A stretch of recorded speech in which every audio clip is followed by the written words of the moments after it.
Tonight I'm standing on the edge of Lake Ontario. What a gorgeous location it is. It's a beautiful fall evening out here today, and I'm just enjoying being out here. And I don't know if you can tell by listening tonight, but you can hear the waves crashing on the shore just a few feet behind me here. And you probably can't see this on your screen, but right back there is the city of Toronto, the huge, massive city of Toronto, Canada, just barely on the other side of the lake over here. It's not that far away. In fact, it would be a whole lot faster to take a boat over there if you were allowed to do that than to drive around there. You have to go all the way around and cross the bridge, go through customs and all that kind of stuff. But just a beautiful, beautiful location. And let me tell you why I am at this location tonight for this evening's sermon.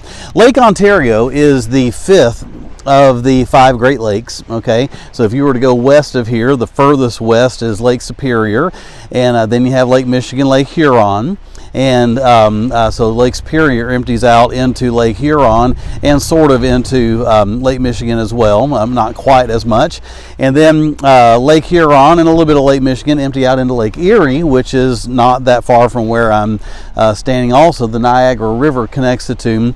And then all of that water dumps out right here into Lake Ontario. And so that is sort of how this all connects. But the reason for tonight's sermon is because of the 5 Great Lakes, as we call them, the smallest by way of mass of area that is covered would be Lake Ontario. And I did not know that. You may have known that forever, but before I moved here, I did not know that. I was not aware. So if you were to take out a map or a globe and you were to look at the 5 Great Lakes, this would appear to be the smallest of the 5. So that is sort of the underlying theme of what I want to talk to you about tonight. You may see the title of the sermon is Little, question mark, really? Question mark? Because when I look at this and I think it's the smallest of the 5, this is not small. This covers over 7,300 square miles of earth. That is enormous. That is absolutely enormous, but it's not as big as the other 4. So it reminds me of a story that is it's in the book of, it's in all the Gospels, but it's in it's in John chapter 6, and verse number 9 is just one verse out of the middle of the story. I'll read it for you, and you're probably familiar with this story and with this verse.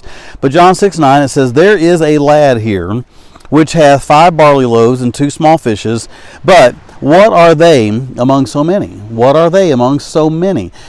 So what this little boy had brought when he left his home that day to go hear Jesus preach, 5,000 people were there, not including the women and children, the passage goes on to say.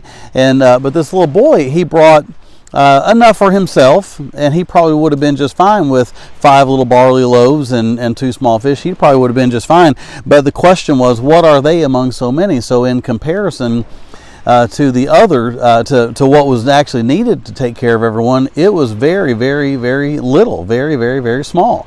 And I do believe that we live in a very unusual day as far as Christianity is concerned, because like no other day in history, there are so many Christian superstars. Okay, so many Christian superstars. There are so many TV preachers that have these massive buildings and just full of large energetic crowds, and then before he gets up to preach, you have these highly qualified and highly entertaining singers to get up and listen, I am all for doing the best we can when we sing and doing the best we can when we preach. I'm all for that. But what has happened is that we have created some superstars, just almost like Christian rock stars, that are making a big splash. And a lot of times what happens is you get somebody who is sitting there thinking to themselves, I can't get up and preach a sermon like that, or I can't get up and sing a song like that, and I can't lead a group like that, and I can't.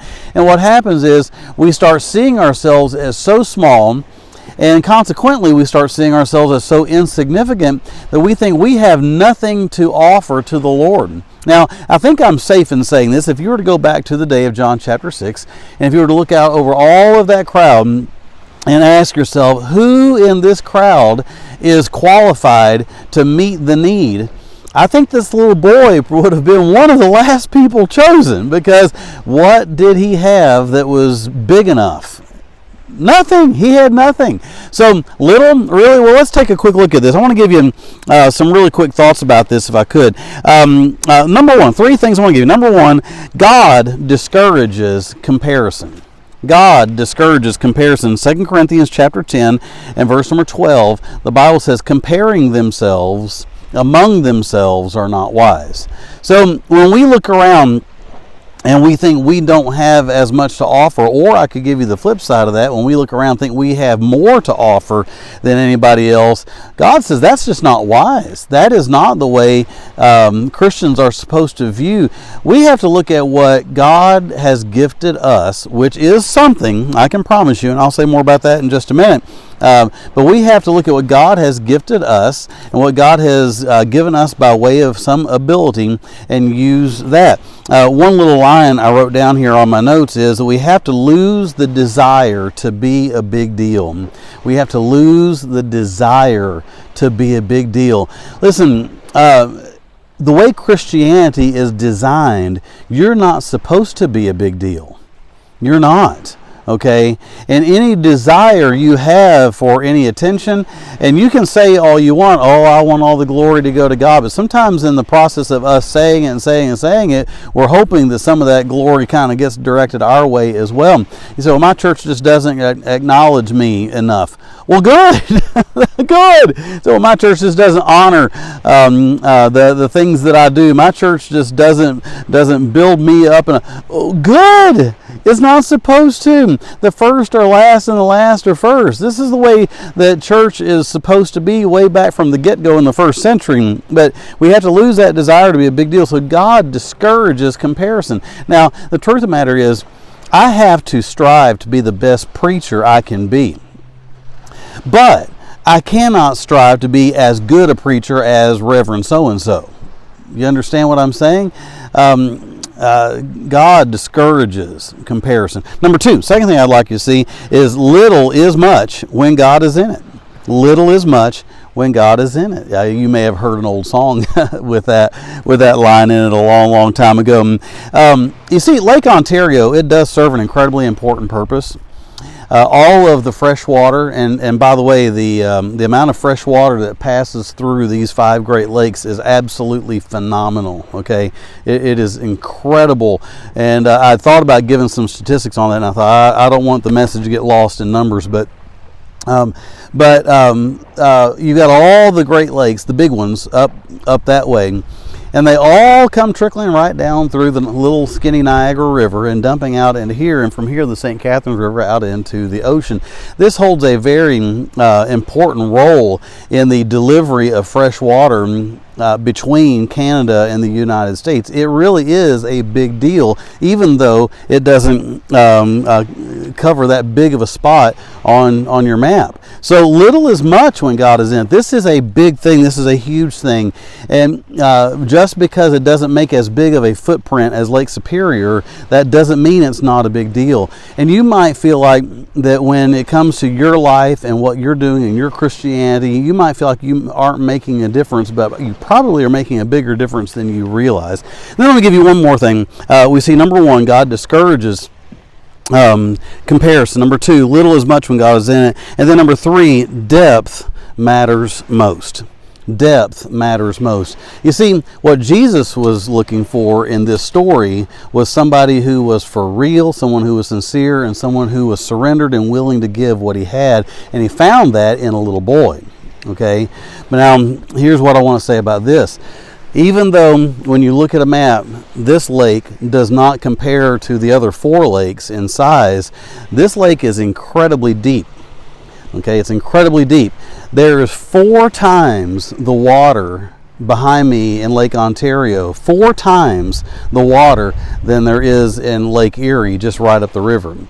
4 times the amount of water. 4 times. Think about that. Why? Because it's deep. Because it's deep.